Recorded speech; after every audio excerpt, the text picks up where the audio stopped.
शासकीय आश्रमशाळा रोजंदारी कर्मचारी वर्ग 3 व वर्ग 4 यांच्या मागण्या पूर्ण करा अशी मागणी बिरसा फायटर्स नंदुरबार संघटनेकडून आदिवासी विकास मंत्री यांच्याकडे करण्यात आली आहे। मागणीचे निवेदन तहसीलदार शहादा यांना देण्यात आले। यावेळी बिरसा फायटर्सचे राष्ट्रीय अध्यक्ष सुशील कुमार पावरा, सुनील भील, सुभाष भील, रंगीत भील, रमेश भील, सुरेश भील, जितेंद्र भील, अनिल भील, अप्पा कुंवर, बुरेसिंग भील, चंद्रसिंग सोनवणे आदी कार्यकर्ते उपस्थित होते।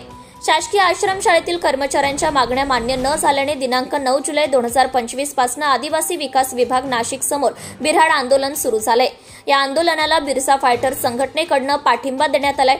शासकीय आश्रमशाळा रोजंदारी कर्मचारी वर्ग 3 वर्ग 4 बिऱ्हाड आंदोलन दरम्यान आदिवासी विकास मंत्री अशोक उईके साहेब यांनी आंदोलनादरम्यान 16 जून 2025 रोजी आंदोलनास्थळी भेट देऊन तात्काळ 17 जून 2025 रोजी बैठकीस स्वतः आमंत्रित करून मंत्री गिरीजी महाजन व आदिवासी विकास मंत्री यांनी कर्मचारी यांना बैठकीत 2 दिवसांमध्ये आपल्या राज्याचे मुख्यमंत्री महोदय यांच्याशी चर्चा करून निर्णय घेण्याचे आश्वासन दिले होते।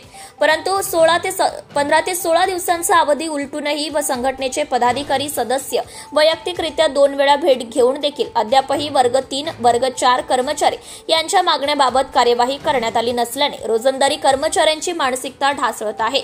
रोजंदारी कर्मचाऱ्यांऐवजी बाह्य स्रोतद्वारे कंत्राटी पद्धतीने भरती करण्याचा निर्णय आदिवासी विकास विभागाने घेतला आहे। हा रोजंदारी कर्मचाऱ्यांवर फार मोठा अन्याय करणारा निर्णय आहे। कंत्राटी भरती व खासगीकरणाला आमचा विरोध आहे। कोणतीही भरती ही कायमस्वरूपी करा अशी प्रतिक्रिया बिरसा फायटर्सचे राष्ट्रीय अध्यक्ष सुशील कुमार पावरा यांनी दिली आहे। सर्व रोजंदारी वर्ग 3 वर्ग 4 कर्मचाऱ्यांना कामावर हजर करून घ्यावे अशी मागणी बिरसा फायटर्स नंदुरबार संघटनेकडून प्रशासनास करण्यात आली आहे। Subscribe now and press the bell icon.